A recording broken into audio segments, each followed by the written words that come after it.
Pessoas que romperam o padrão da sua época e desafiaram barreiras diversas. Pessoas que abriram o peito e fizeram ouvir os sem vozes. Pessoas que expandiram o alcance das tecnologias e defenderam a inclusão dos excluídos. Pessoas que sonham com um mundo melhor, com equidade e desenvolvimento. Pessoas que valorizam a cultura, produzem saberes locais e se ajustam às demandas internacionais. Pessoas que modelam lutas, mudanças sociais e criam tendências duradouras. Pessoas que inspiram. Gerações que buscam uma liderança inovadora, transformadora e que impulsiona a excelência. Gerações que ecoam os valores e missão do Instituto Superior Politécnico Sol Nascente. A Escola do Uambo, 11 anos comprometida com a transformação das pessoas através do conhecimento. Faça já a sua inscrição para os nossos cursos e seja um líder que inspira. Para mais informações, ligue 943 03 6019. Instituto Superior Politécnico Sol Nascente. Olá, as boas-vindas a mais um ISPSN especial nesta sexta-feira, 11 de agosto de 2023. Viemos a partir do estúdio do Instituto Superior Politécnico Sol Nascente, a Escola do Uambo, para uma conversa reflexiva com o Dr. Paulo Inglês. O Dr. Paulo Inglês, que está formado, tem o doutoramento em Sociologia e Estudos Africanos, é vice-reitor para a área científica e pós-graduação da Universidade de Jean Piaget de Angola, é professor de Estudos Humanistas na Faculdade de Humanidades, Artes, Ensino do Português e Línguas Nacionais Uni-Piaget. O Dr. Paulo Inglês é igualmente professor de Sociologia Geral na Faculdade de Ciências Sociais e Humanas da Universidade de Jean Piaget, professor de Metodologia de Investigação Científica e de Teorias Sociológicas no Instituto Superior Politécnico Jean Piaget de Benguela, entre as várias outras atividades que o doutor realiza. É investigador, membro da Associação Alemã de Sociologia, membro da Associação Portuguesa de Avaliadores de Projetos e faz pesquisa de campo em transformação social e desenvolvimento em países em desenvolvimento, mobilidade humana, em especial na África Austral, reconstrução pós-conflito e metodologia qualitativa. Nesta conversa de hoje, nós temos dois pontos centrais de análise, de reflexão. O primeiro tem a ver com a iniciativa anunciada pelo partido político UNITA recentemente, a 19 de julho, que visa, intenta destituir o presidente da República, João Manuel Gonçalves Lourenço, e o outro assunto diz respeito à investigação científica, os desafios, os avanços da investigação ao nível do nosso país, Angola, e da África. Dr. Paulo Inglês, muito obrigado por ter vindo ao estúdio do Sol Nascente e as boas-vindas a essa sessão. Muito boa tarde, Edmundo. Boa tarde também para os ouvintes, espectadores deste canal, e agradeço pelo convite. Muito obrigado. Vamos então anunciar a você que nos acompanha que ao longo da conversa pode deixar questões, pode deixar contribuições, dúvidas em torno das abordagens que vamos oferecer nesta sessão e esteja à vontade, participe da conversa. Já anunciamos, vamos falar de dois assuntos essencialmente. O último tem a ver com a investigação em Angola, em África, e o primeiro tem a ver com este processo, essa iniciativa levada a cabo pela UNITA, que intenta destituir o Presidente da República. Este primeiro assunto, Dr. Paulo Inglês, quer começar por que aspecto introdutório? É algo novo no nosso cenário político. Às vezes que se tentaram destituir o presidente foi por via da violência e das armas. Portanto, isso é novo, de certa maneira significa um avanço em termos de convivência política.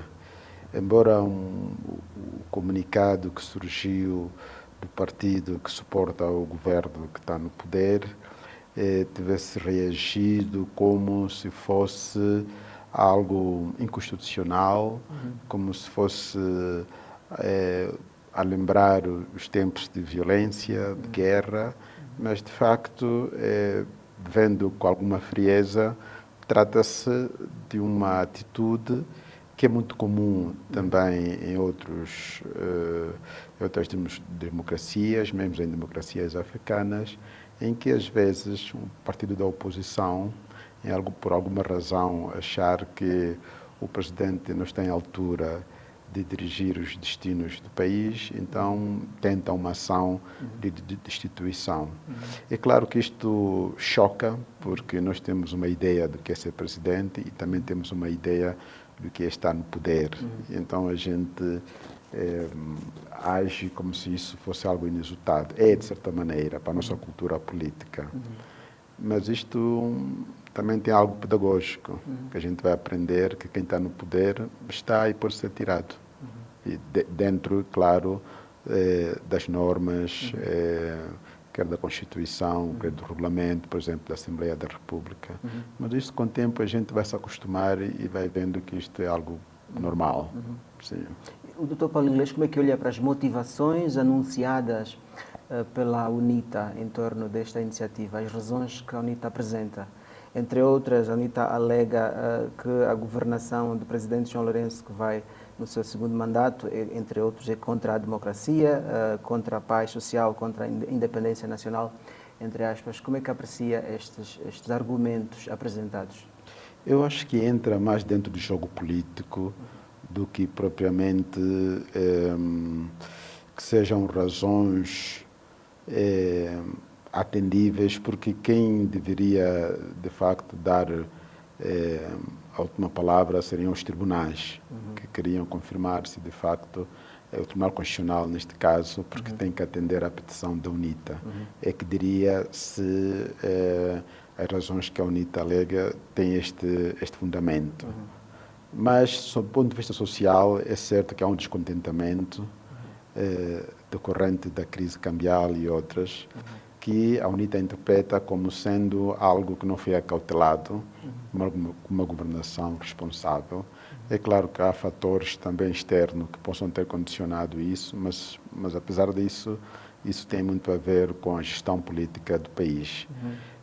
Mas, como digo, isso entra muito dentro do jogo político, em que os partidos que lutam pelo poder, porque acham que podem ter ideias melhores para governar, entram nesse tipo de ações. A pergunta é se isso pode causar alguma instabilidade social, política. No meu ponto de vista, não, porque com a crise as pessoas estão muito preocupadas com o seu dia a dia, estão preocupadas em arranjar comida, em sustentar os seus filhos, ter que comer, e portanto não acompanham assim a par e passo esses desenvolvimentos políticos. Mas o que é certo é que há um descontentamento, e acho que a UNITA, enquanto partido da oposição, tenta tirar partido disso, tenta tirar proveito disso. Isto é normal que aconteça, não é? Dentro do jogo político. Sendo parte do jogo político e apontando essa razão que levantou do descontentamento em função dessa crise cambial, considera serem razões sustentáveis, suficientes? Já disse que os tribunais é que estariam em condições de julgar, mas considera razões suficientes para um processo de destituição do presidente? É assim, eu pessoalmente não acho, porque, em primeiro lugar, eu não acho que mudando de presidente necessariamente vai mudar a situação política. Então, o nosso problema é mais de fundo, é estrutural. Muitos se perguntam se, mexendo numa peça fundamental como é o Presidente da República, se isso depois ia ter influência na estrutura do poder e da gestão política do país. Tenho dúvidas sobre isso, porque também já aconteceu com o presidente José Eduardo dos Santos. Na altura se pensava, quando havia aquele mote dos Santos fora, 32 é muito, etc. E pensava-se que ele saindo, as coisas entrariam no lugar. E estamos a ver, parece que estamos no mesmo. Por isso é que eu ponho a situação dentro do jogo político, porque eu acho que a própria UNITA também não está à espera, não faz este cálculo, se o João Lourenço sair do poder, a UNITA entra imediatamente.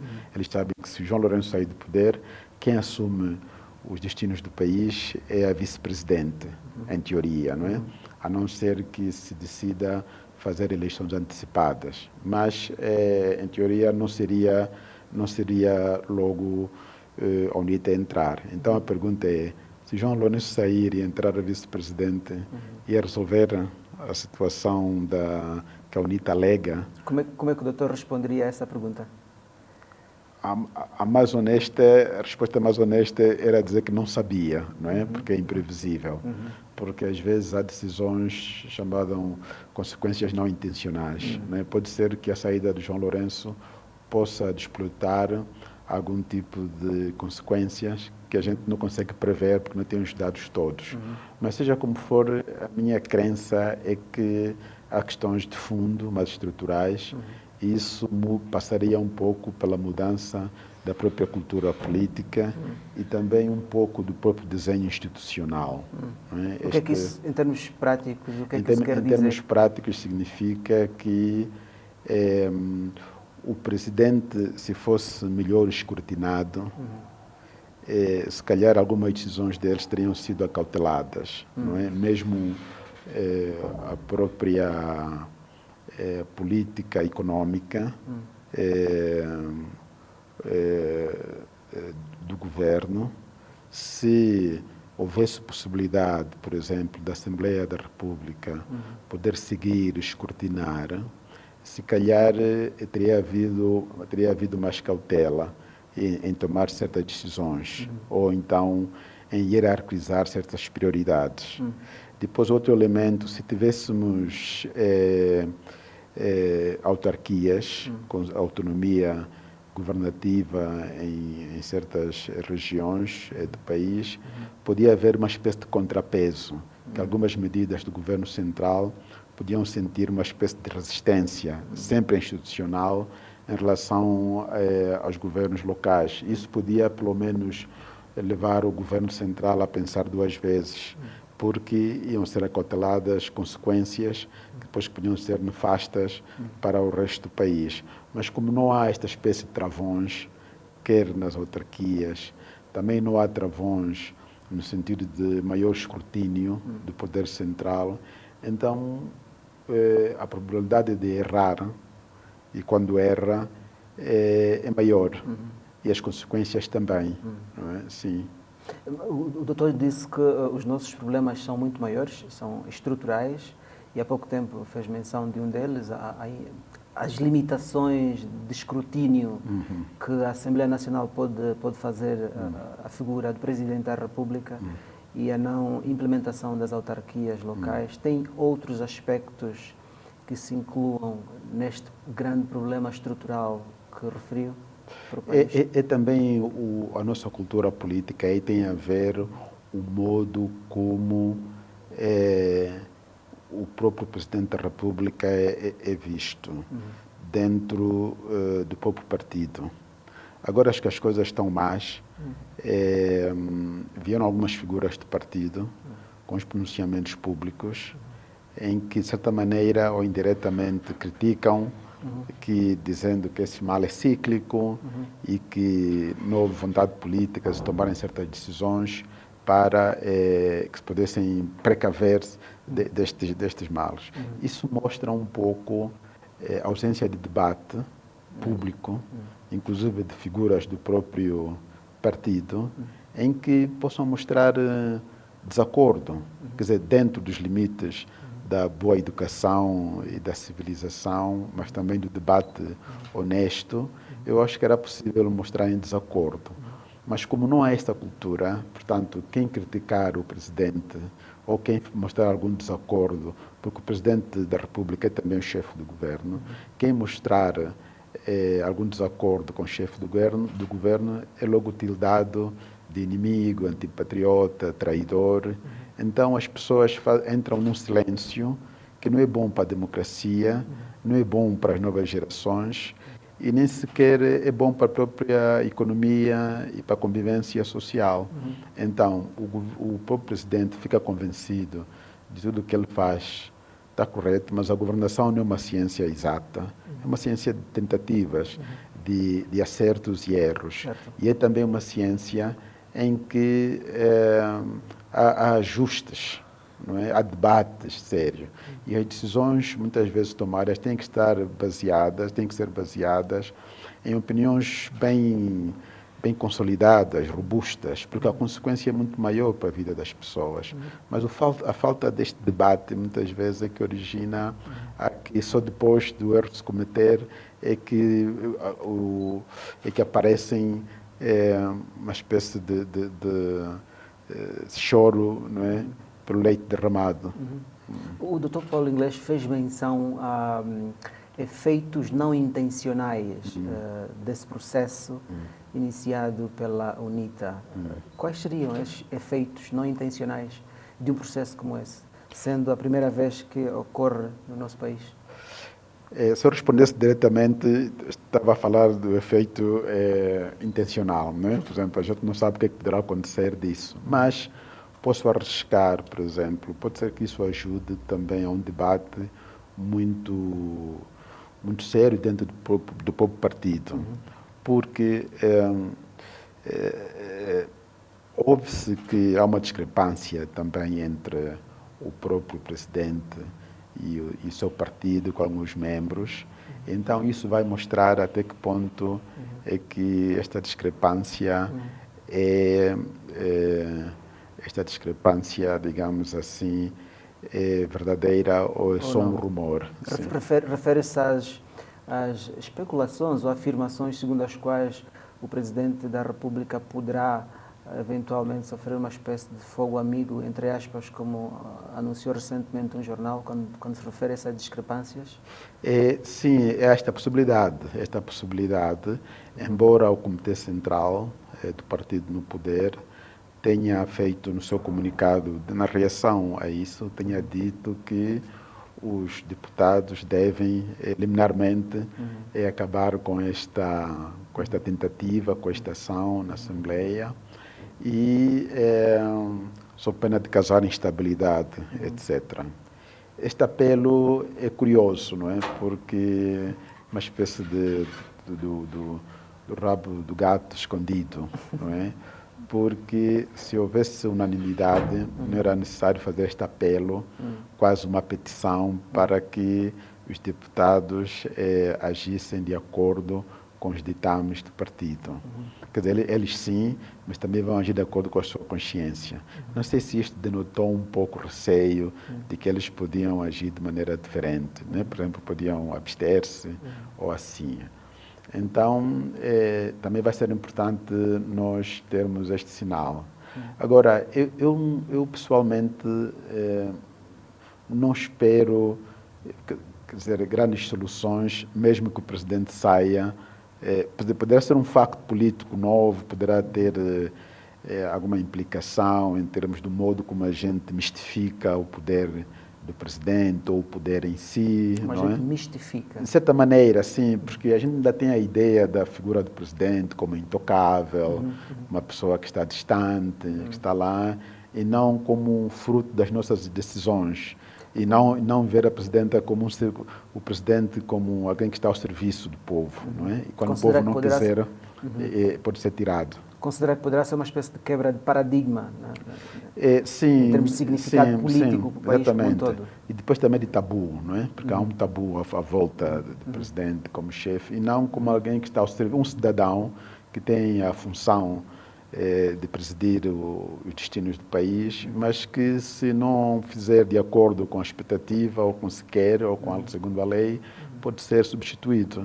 Essa ideia é que deve passar, não é? E não um medo, gerar aquele medo de que dizer se o presidente tem que deixar, então vamos entrar em guerra, vai criar uma instabilidade. Não, temos que ter esta pedagogia, até porque isto fará parte da própria maturidade do nosso sistema político. Não é nenhuma coisa em si má como tal. Podemos pensar no contexto da África, com a nossa memória de guerra, se calhar isso pode trazer imagens do passado, mas também nós nunca avançaremos se não enfrentarmos os nossos medos, os nossos tabus, e depois também normalizar a ideia de que ninguém é intocável.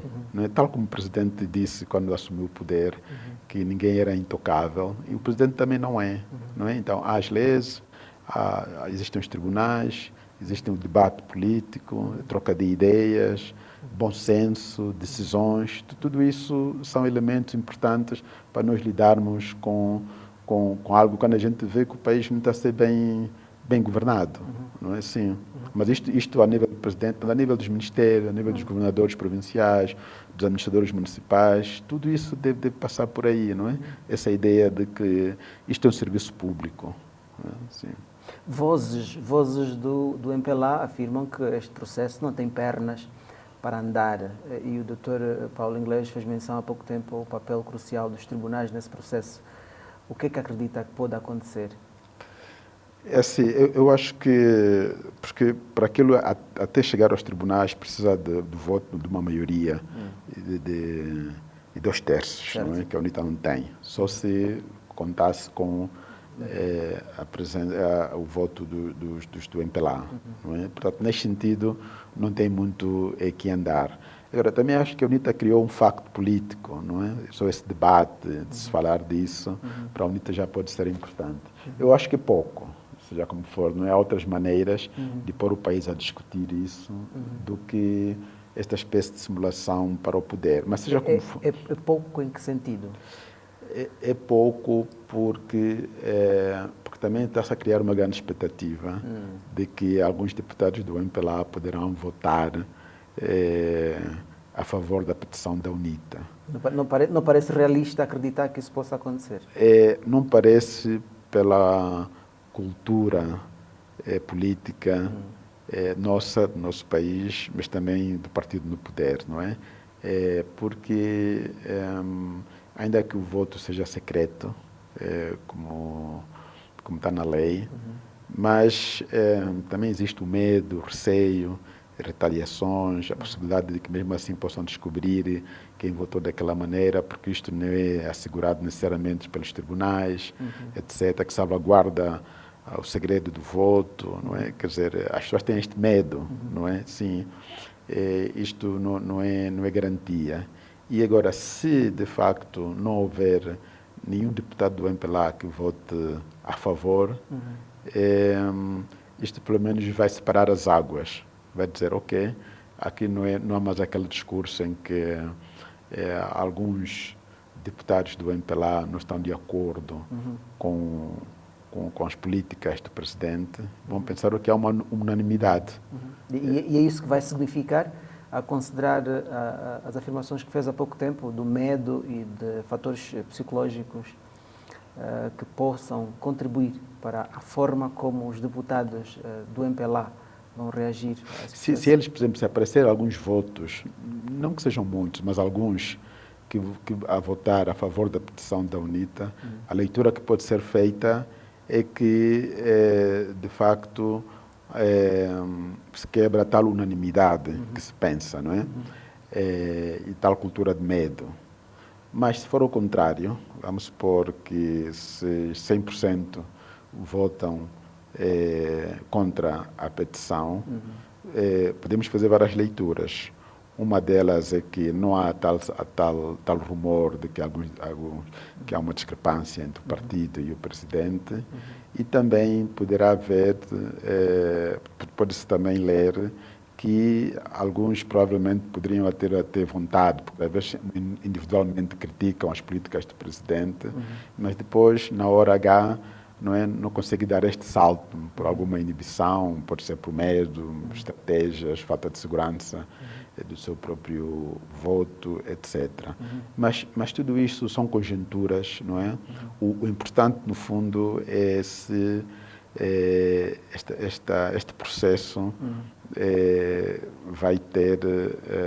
vai conseguir atingir o propósito para o qual a UNITA começou o processo. Quer dizer, este, no fundo, é que é o grande debate. É assim, por que a UNITA decidiu fazer isso? Se a UNITA disser que decidiu fazer isso porque quer resolver os problemas sociais, econômicos e políticos do país, a minha dúvida é se consegue o presidente saindo. Este é o primeiro ponto. O segundo ponto é que se a UNITA disser que é só para criar um facto político, tipo falar-se e tal, e deixar o presidente um pouco inseguro, eu acho que é pouco. porque depois não vai tocar muito nas questões de fundo, que é a crise econômica, etc. Se isso levar a que o próprio presidente refaça as suas políticas, se submeta mais ao escrutínio, etc., que haja um debate mais alargado sobre as políticas macroeconômicas do país, etc., aí sim, aí pode-se dizer que se conseguiu o objetivo. Mas tenho aí as minhas dúvidas quanto a isso. Sim. Mesmo muito no âmbito do que disse, que é muito pouco. Se as intenções forem meramente de criar um facto político por conta da situação que o país vive, há aqui uma questão do Valério Semente. Ele diz que tem uma questão. Na visão do Dr. Paulo Inglês, face à situação do país entre autarquias e alternância, qual seria a melhor via a se tomar? Eu acho que a gente não teria que escolher entre uma coisa ou outra, porque se a gente propor autarquia, já é uma forma de alternância, não é? Porque o poder é centralizado, quase absoluto. Então, autarquias põem a possibilidade de alternância. Portanto, uma coisa pode seguir a outra, não é?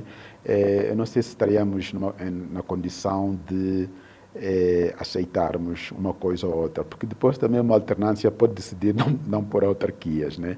Quer dizer, isto quer dizer, não há garantia, não há garantia, sim, garantias. Não há garantias absolutas, não é? Sim. O que eu acho que devia haver nisso, a alternância seria fazer reformas políticas importantes que permitem instrumentos de correção de erros. Isto é que tinha que ser, por exemplo, a possibilidade de haver outros partidos. Se surgiam novos partidos, se isso fosse facilitado, se calhar era um instrumento que as pessoas teriam para corrigir certos erros. Porque as pessoas, neste momento, a possibilidade de haver um partido depende muito da burocracia, não é? De quem controla a burocracia, não é? Podiam aparecer novas ideias que se configurassem num novo partido, por exemplo, mas isso não é possível.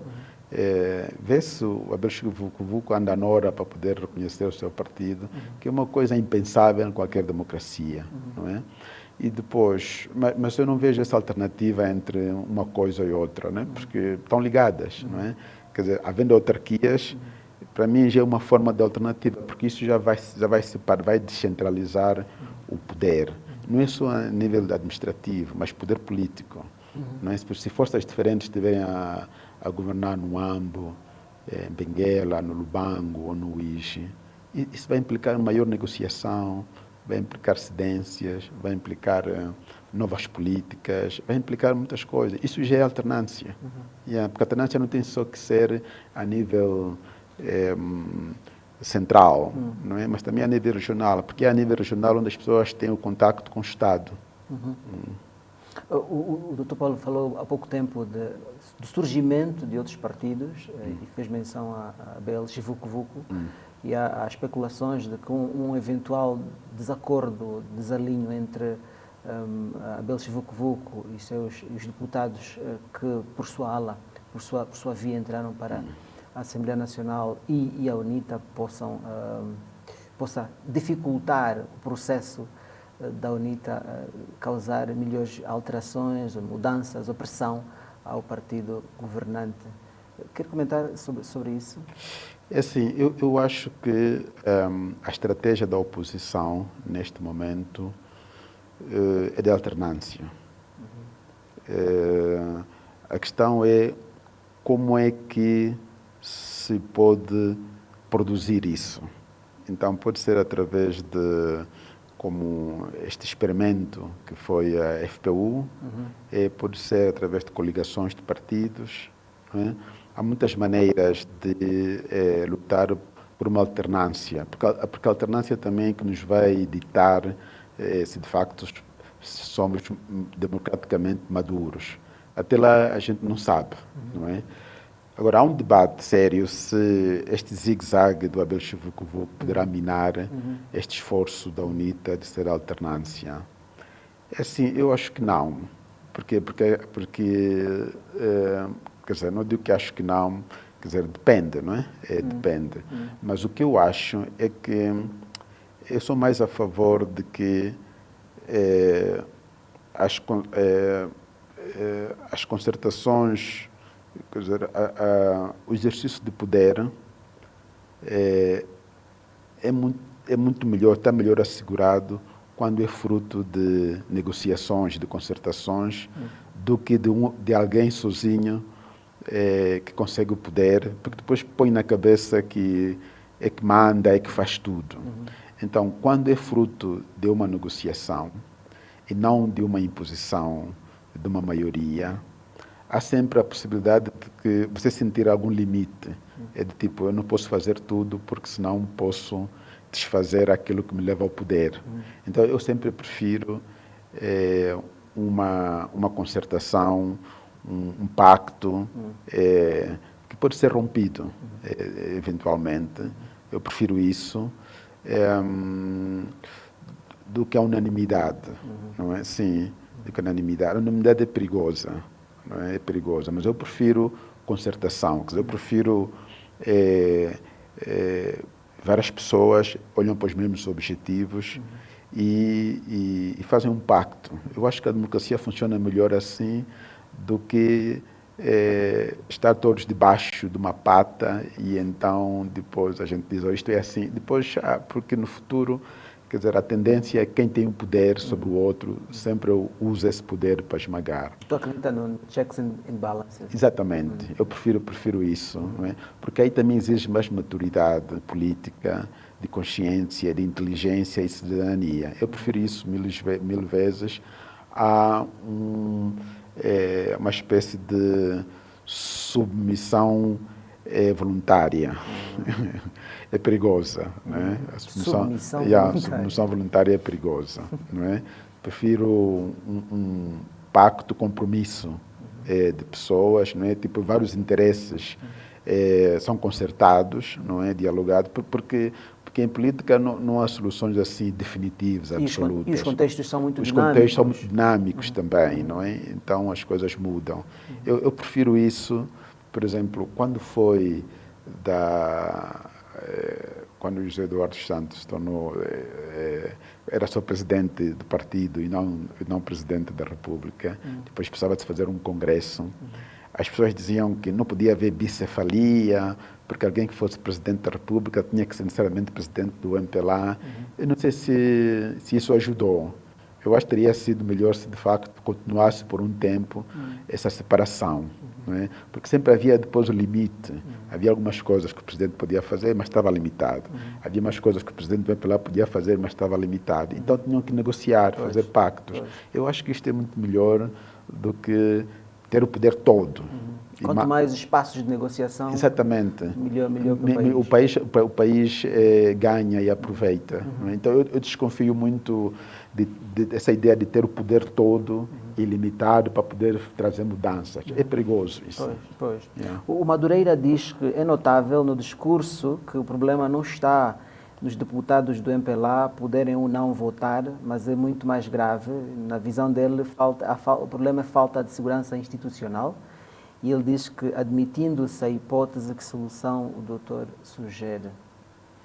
Concorda que a ideia não está tanto na possibilidade dos deputados do MPLA votarem favoravelmente a essa iniciativa, mas que o problema é a falta de segurança institucional?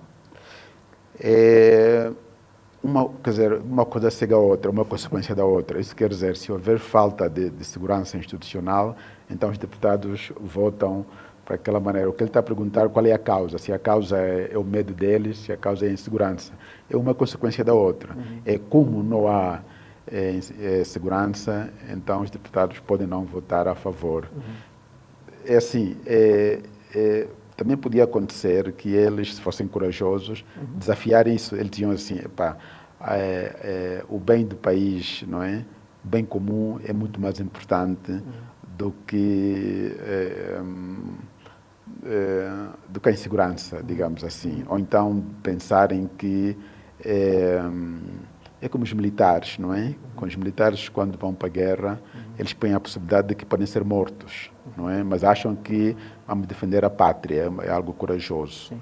Eles também, quer dizer, ninguém é obrigado a ser mártir, não é?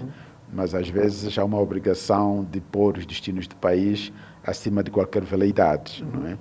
Agora, se qual é a causa de uma e de outra, então vai-se cair num ciclo vicioso.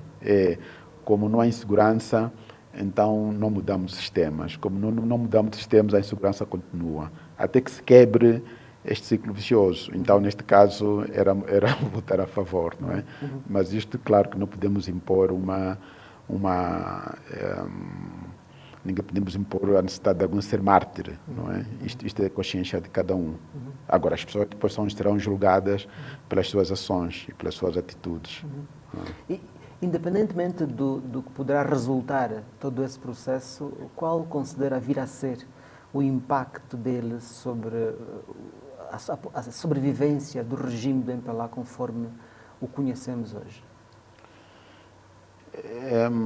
Eu acho que das vezes que isto aconteceu, houve mudanças. Por exemplo, em 1989, 90, com a queda do Muro de Berlim, isto enfraqueceu um pouco, inclusive internamente, o próprio regime. Então, decidiu fazer mudanças, abrir para o multipartidarismo, etc. Houve mudanças. Em 2014, 15, com o agudizar-se da crise econômica, já nessa altura, também começou a haver uma espécie de pressão externa, inclusive a questão da corrupção, que a própria figura do José Eduardo Santos não era bem vista. Então, isso também implicou, de facto, mudanças. Quer dizer, que o presidente já não se apresentasse como candidato e veio outro. A questão é se, desta vez, a pressão é interna. A pergunta é se esta pressão poderá trazer alguma mudança, etc. É assim, eu acho que esta atitude da UNITA o que faz é uma espécie de denúncia, não é? Uma espécie de denúncia de uma maneira institucional sobre o agravamento da vida das pessoas, sobre questões políticas, democracia, liberdade de expressão, etc. Mas as denúncias em geral, tanto quanto sei, nunca mudam as estruturas. E então eu acho que a solução passaria por a UNITA reconstruir alianças mais fortes com a sociedade civil, que isso implicaria também alguma mudança dentro da própria UNITA, como vê o seu historial e como vê a sua atuação. Enquanto isso não houver, acaba por ser igual, no sentido de que a UNITA pensar que conhece a solução ou que é o intérprete dos destinos do país, é o mesmo erro que cometeu o MPLA. Nesse caso, também cometeria a UNITA.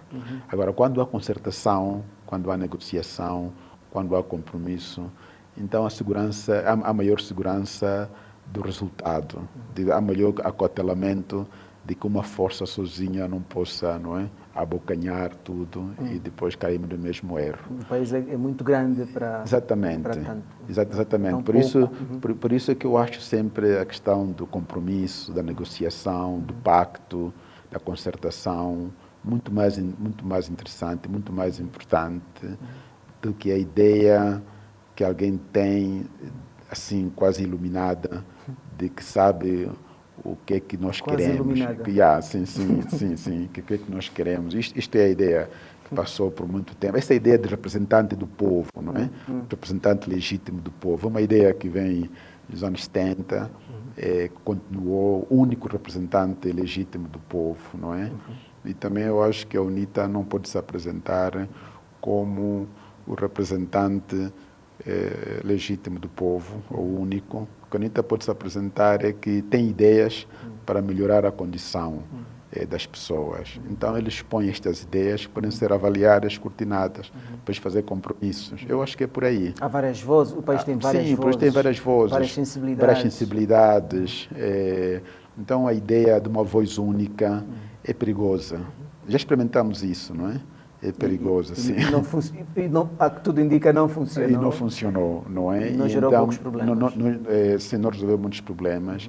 Então, a ideia de compromisso, de negociação, de concertação, eu acho dá muito mais...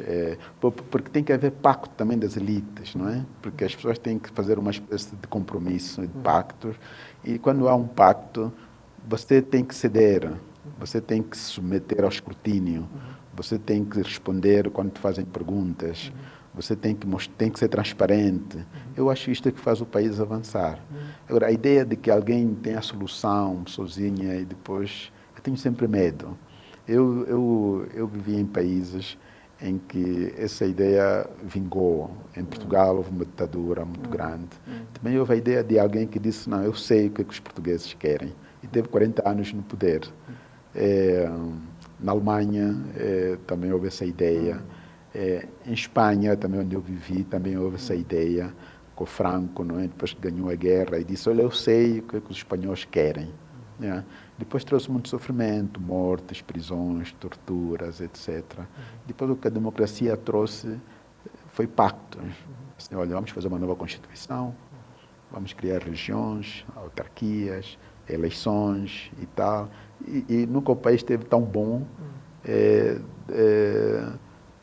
do que nos últimos 40 anos de democracia, algo assim. Eu acho que é sempre muito melhor, não é? Pactos, compromissos, escrutínio, check and balances, quer dizer, isto é o que faz o país avançar. Agora, da ideia de um grupo de pessoas que diga que nós temos uma espécie de revelação do que é que o país precisa, o que é que o país quer, o que é que todos querem, e só nós é que podemos decidir o que é que todos querem. Eu tenho muito medo, muito receio. Sim. Muito bem, em torno desse dossiê, se podemos assim chamar, da intenção da UNITA de destituir o Presidente da República, o doutor tem algum comentário adicional antes de passarmos para a segunda fase da nossa conversa? Eu acho que o debate sobre isso, em minha opinião, não devia ser tanto estar a favor ou contra, como muitos estão a colocar. Eu acho que o debate seria, ok, se o presidente sai, o que é que a gente vai fazer com isso? Com a saída do presidente? O presidente sai, depois o que é que a gente vai... Quer dizer, a gente tem a certeza de que com isso vamos entrar numa fase de maior concertação política, vai-se retirar aquela arrogância do poder, haverá maior partilha daquilo que são soluções para os problemas do país. Haverá possibilidade de fazer reformas, inclusive na nossa legislação, que permite maior participação das pessoas na vida política, na vida pública, para que possam surgir vozes. Eu acho que isso é que deve ser o debate. Se for só, olha, vamos tirar o presidente. Okay. Como um fim em si mesmo. Sim, isso aconteceu também com o José Eduardo dos Santos, não é? Vamos tirar o presidente. Ok, ele saiu. E depois, estamos melhor? Há quem diga, já estivemos naqueles primeiros 18 meses que tivemos, houve uma esperança e tal. Mas em termos estruturais não houve grandes mudanças. Não parece sustentável. Pois, não é? Aquilo são assim... fogos de artifício, não é? Fogos de artifício. Exatamente, há uma iluminação, depois aquilo apaga, não é? Depois voltamos ao mesmo, intimidação, a questão da liberdade de expressão, cerceamento dos partidos, o medo, a intolerância, depois a má gestão que não pode ser criticada, a corrupção. Não pode ser criticada. Quer dizer, que não é criticar, quer dizer, que quem critica a corrupção é logo tildada de inimigo, a intimidação institucional, cargo político para exercer tem que ser membro do partido para exercer um cargo político, um cargo até às vezes governativo, não é, do Estado, favorecimento de pequenos grupos, não é, que saem os grupos, vêm outros. é o mesmo, como dizia o Carlos Feijó, né? São problemas cíclicos, não é? Porque a estrutura é a mesma, a estrutura política que dá suporte à cultura política é a mesma, não é? E ainda pior, não permite a entrada de novos atores, não é? É tudo sempre né? Workaround, não é? Sim.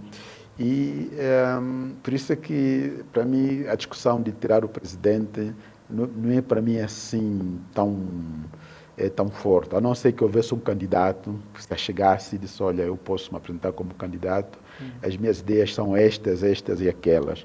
A gente podia ver, ok, vamos discutir. Agora sim, só, ok, o presidente sai, tudo bem, e depois? Muito bem.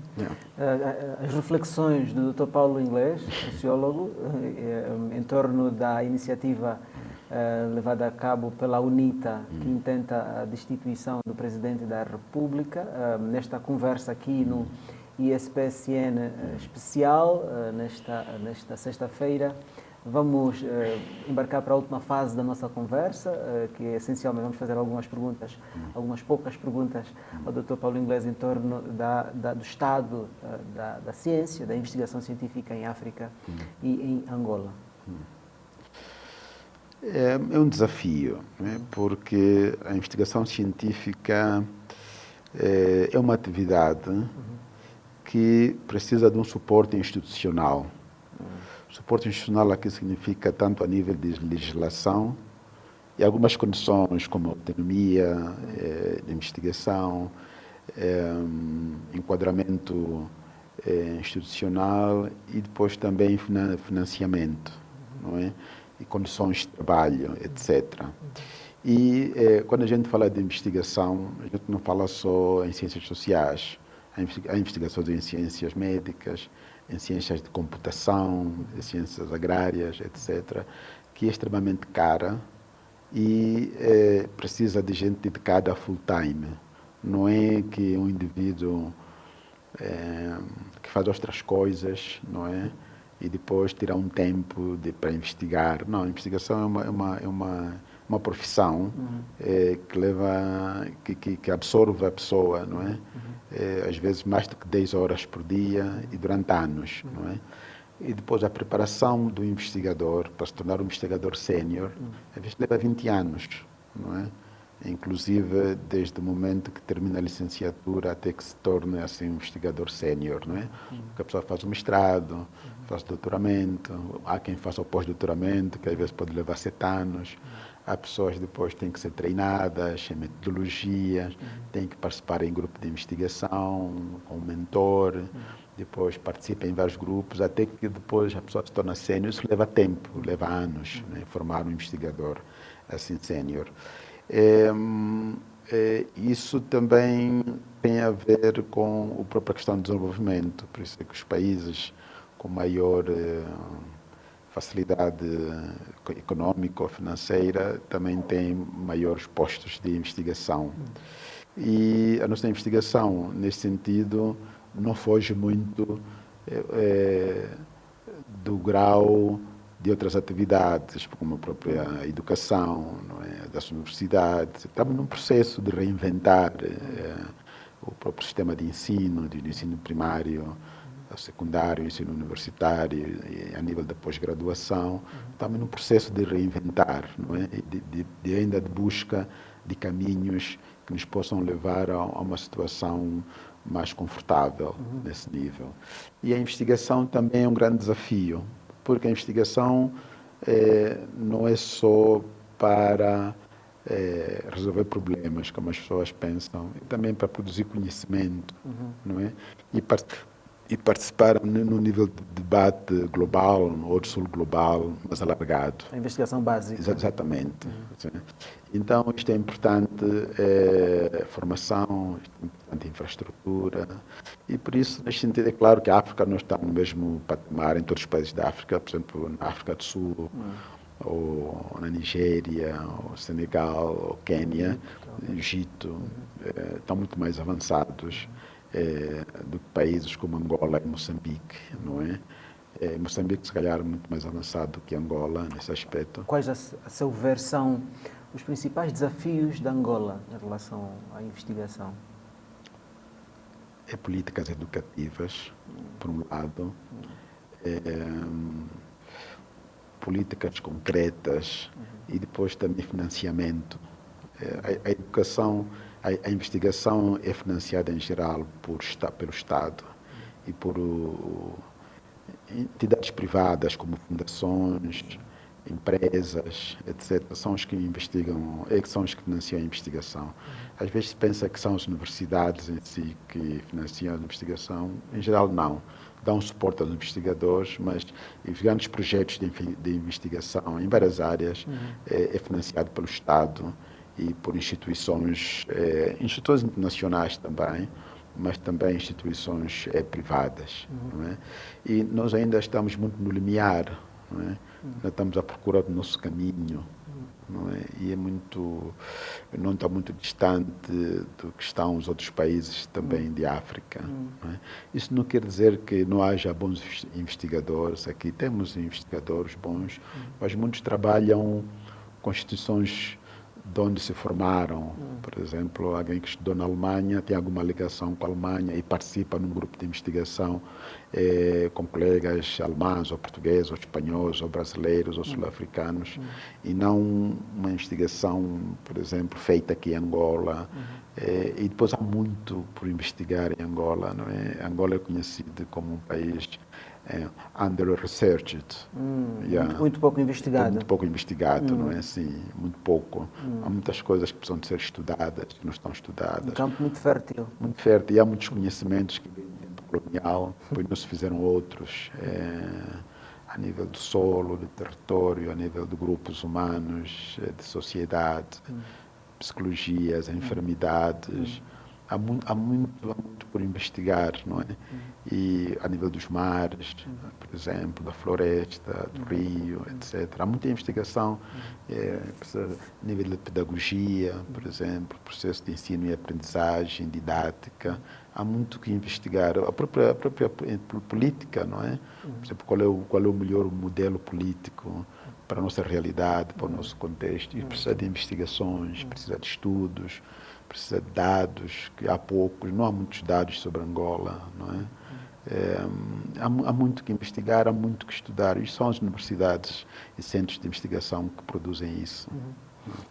O doutor está a falar praticamente também do papel dos intelectuais, no fundo, não é?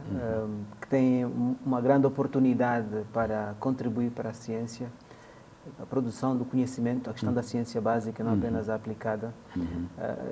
E queria que falasse um pouco de como é que avalia, que apreciação faz dos intelectuais em Angola e como eles têm ou não contribuído para o desenvolvimento da ciência. No nosso contexto, a palavra intelectual tem uma nuance.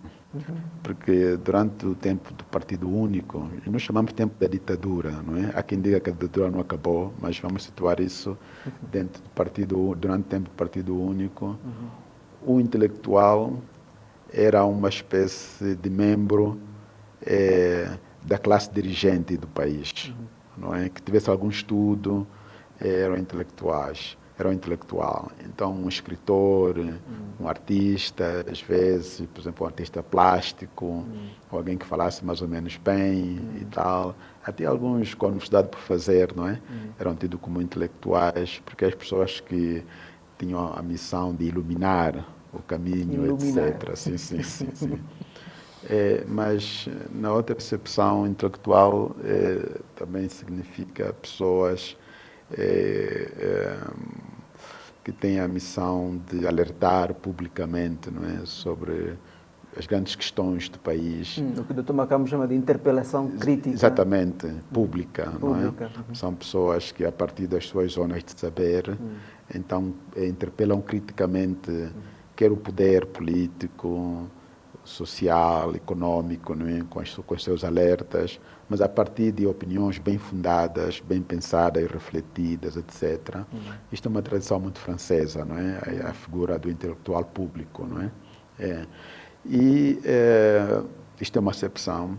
E a outra são pessoas que se dedicam à investigação pura e dura. tanto a básica como a aplicada. Sim, são pessoas que treinadas para isso, fazem vida do investigador, quer dizer, investigam, depois publicam, o que publicam, o resultado das suas investigações servem de base para outras investigações, não é? Para outros conhecimentos, e assim avança esta visão crítica das coisas. Só que a palavra crítica é muito vista como a perspectiva negativa. É uma perspectiva negativa, dizer mal, não é? Crítica, o verbo krinen do grego significa avaliar, não é? Avaliar racionalmente, quer dizer, aquilo que é passado pelo escrutínio da razão e, sobretudo, interrogar-se se aquilo que se faz ou que se diz ou que se ordena tem uma sustentabilidade racional, algumas coisas em dados, etc., e como é que é a sua justificação também. Não é? Uma análise com rigor lógico. Exatamente. Então, crítica, quando diz análise, interpretação crítica, é mais nesse sentido. Só que a crítica é sempre vista como um deita abaixo, não é? Então, há sempre até um clichê, quando diz que aquele é crítico, não é? Sim, aquele é um crítico, ou só critica, não é? Mas quando diz que é um crítico, significa alguém que faz uma análise, alguém que avalia, não é? Vê a estrutura interna do discurso, não é? E das práticas, não é? O seu rigor lógico, etc. Porque há muitos trapaceiros também, tudo isso, não é? Às vezes também, sim, também há o desmascarar aqueles sofismas que às vezes têm consequências nas decisões que impactam sobre a vida de milhares de pessoas, não é? Então, às vezes é preciso tornar transparente isso. Ora bem, então nós estamos num ponto ainda muito preliminar, não é? Estamos no limiar, digamos assim. Só agora é que se fala de investigação, é uma coisa que nos últimos 4, 5 anos é que se fala com mais rigor, com mais necessidade, sobretudo nas universidades, não é? Até há pouco tempo, as universidades se viam como lugar de transmissão de conhecimento, mas não de produção de conhecimento.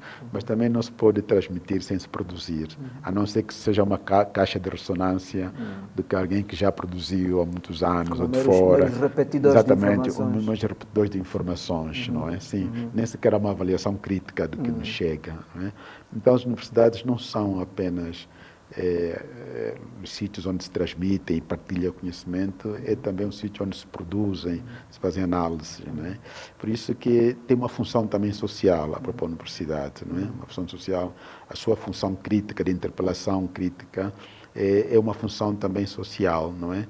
E contribui para o progresso humano, não é? Uma vida mais transparente, mais humana, com decisões racionalmente mais coerentes, mais informadas, não é? Que são importantes. São importantes. É nesse sentido que eu vejo a investigação. Sim. O doutor mencionou há pouco tempo aspectos ligados à dimensão política do processo, né? Mesmo essa questão da interpretação do papel dos intelectuais na perspectiva do deita abaixo.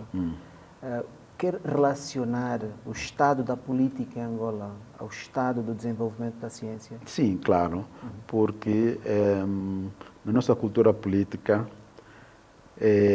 entendia-se que quem tinha poder era inteligente, era o mais inteligente, não é? E, portanto, ditava as regras, inclusive do conhecimento. Por exemplo, Agostinho Neto era o reitor da Universidade de Agostinho Neto, que era o primeiro reitor, assim, o reitor oficial, não é? O reitor mor da universidade. Mas isto era uma coisa tipicamente de um país autoritário, não é? Porque um presidente pode ser bom, se calhar, como político, mas não tem nada de pendor intelectual, não é? No sentido de alguém que produz conhecimentos, etc. Pode ter cultura geral, humanística, mas não necessariamente um investigador, de alguém que dedica-se a uma profissão, não é? E depois também havia um controle político muito grande sobre, não havia autonomia de pensamento, não é? Tudo o que era pensado dependia do bureau político, do comitê central. Inclusive nas universidades, não se podia pensar, e todos tinham que ser membros do partido. Então não se criou esta cultura de autonomia de pensamento, né, das universidades. Aliás, só havia uma universidade, não é? E portanto, não se criou este hábito de ter uma elite pensante, um escola de Aristoi, não é? Como diziam os gregos, melhores, não é? Que na sociedade também são uma espécie de contrapeso. Então tudo estava ligado ao partido, o jornalista, os intelectuais, os escritores, era tudo partido, não é? Era tudo uma espécie de um inclusive é engraçado a China que tem um sistema autoritário, mas há artistas, não é? Que são alternativos, não é? Que às vezes interpelam o Estado, com o alguma governo, autonomia. com alguma autonomia, depois tem consequências, não é? Há economistas chineses que estão mesmo na China que às vezes têm ideias diferentes do que tem o governo, porque acham que aquilo era importante, não é? A nível de tecnologia, pessoas que pensam de maneira diferente, mas dentro do regime autoritário. O nosso nem sequer havia isso, quer dizer, a questão não é que você não tinha espaço, é que nem sequer devia fazer isso, não é? Então, durante muitos anos, não houve um investimento muito grande em disciplinas que pusessem as pessoas a pensar. As pessoas eram enviadas para os países do leste, para aprender segundo a ideologia também, não é? E depois chegavam aqui. Eu tive há pouco tempo no encontro com pessoas que se tinham formado na Alemanha, não é, durante muitos anos, e com boa formação na Alemanha do Leste. Tivemos um encontro lá na Embaixada da Alemanha, e na conversa eles diziam, mas foi pena, porque nós estávamos na Alemanha, tivemos formação, tivemos visões sobre o mundo, mas quando chegaram a Angola tiveram que estar encafuados, não é, naquilo que tiveram que, tipo, mutilar-se, inclusive intelectualmente, para aceitar os ditames, não é? Por exemplo, houve um professor que tinha sido convidado para falar numa universidade. Ele teve que perguntar ao partido, olha, fui convidado para ir à universidade, para falar sobre isso. O partido parece que ele disse que não, naquela universidade não. Quer dizer, mas era para ir falar para os alunos, né, partilhar o seu conhecimento. Essa realidade continua, a seu ver? Continua ainda, infelizmente. O que o doutor tem a dizer sobre o aspecto da inclusão, já mesmo na reta final da nossa abordagem, o aspecto da inclusão na ciência? Refiro-me, por exemplo, à participação das figuras femininas, ou da mulher, depende de como podemos colocar, hoje no desenvolvimento da ciência, no nosso contexto angolano. É um grande desafio, não é? Um grande desafio. Se a gente já luta, por exemplo, participação política, não é? Na liderança das empresas, que ainda são subrepresentadas, na liderança da administração pública, ainda se contam, não é? Por exemplo, das 18 províncias que nós temos, quantas mulheres lideram uma província? Sei de Cabinda e pouco mais. Não sei se haverá outro, né? De 18 províncias. As mulheres são a maioria, ainda por cima. Pois, da população. Da população. E depois, neste momento, acho que mesmo as universidades, não é? Há mais mulheres do que homens. A gente forma milhares de licenciados, não é? Todos os anos, e alguns até, muitas depois fazem uma pós-graduação fora e tal. Mas vê-se pouca representação. Na ciência também muito pouca, que é muita pena. Né? Que é muita pena, sim. Muito bem, assim para terminar, com base na sua abordagem dessa análise dos grandes desafios que o país tem, que a África tem para investir mais na ciência, quer em termos de políticas, como em termos de financiamento, de investimento e de maior senso de oportunidade e comprometimento da classe intelectual, que está nessa fase de início, como estava a dizer, que recomendações é que deixaria? Que reflexões ou sugestões é que deixaria em torno dessa temática? Eu sou da opinião que não é a educação que traz o desenvolvimento. Eu acho que é o desenvolvimento que traz a educação. Isso numa outra conversa podíamos desenvolver isso. Mas eu acho que as pessoas que têm formação, já um espírito mais crítico, no sentido que nós dizíamos, sim, e às vezes que chegam a lugares de tomar as decisões, estas pessoas é que deviam chegar-se à frente, tentar inverter este quadro, não é assim? Depois também será importante, sobretudo, se o governo não fazer, pelo menos não impeça que os outros façam. Não é? Isto é um grande ponto. Porquê? Porque as pessoas às vezes podem buscar alternativas, formas de investigação, etc., mas depois têm que lidar com a burocracia governativa, não é? Que simplesmente deixa para trás ou deita para trás, não é? A questão, assim, o ponto um é a autonomia. Autonomia, porque o investigador também é uma profissão liberal, de certa maneira, não é? Então, liberdade, autonomia das instituições para se reinventarem com criatividade, não é? O governo devia ter o papel simplesmente de garantir para que as coisas não se extrapolem, não é? Aquilo que está regulamentado, mas não impedir excessivamente, com burocracias excessivas, digamos assim, iniciativas muito boas para inverter este quadro. Sim, sim. É verdade que quem tem que financiar é o governo, no caso da investigação, mas não precisa. Há muito dinheiro para investigação fora, a nível da África, instituições, etc. Então, é importante que haja bons projetos, etc. Esse é o primeiro ponto. O segundo ponto rápido tem a ver com... Eu fico triste quando acadêmicos e intelectuais desistem disso e entram para a política. Eu acho que é mais fácil formar um político do que formar um acadêmico ou intelectual. Por exemplo, alguém que entra na Jota durante 4 anos, depois mais 4 anos trabalhar numa administração, depois mais 4 anos está no parlamento, pode ser um bom político, assim, tem muita formação política, não é? Mas para formar um cientista sénior é muito mais caro, leva muito tempo, porque tem que ter conhecimento, treino, tem que ter a formação, quer dizer, o mínimo do investigador sénior é o doutoramento, é o mínimo. O mínimo? Sim, é o mínimo. E para ter doutoramento, isso quer dizer que já tem pelo menos 7 anos depois de terminar a licenciatura, não é? Se seguir 4 ou 5 anos para o doutoramento, mais 2 para o mestrado, não é? Que é o mínimo. Depois o próprio treino para ser investigador, etc. Isso para fazer o doutoramento é dispendioso, não é? São centenas, são milhares de kwanzas, milhões de kwanzas, milhares de euros, não é? E depois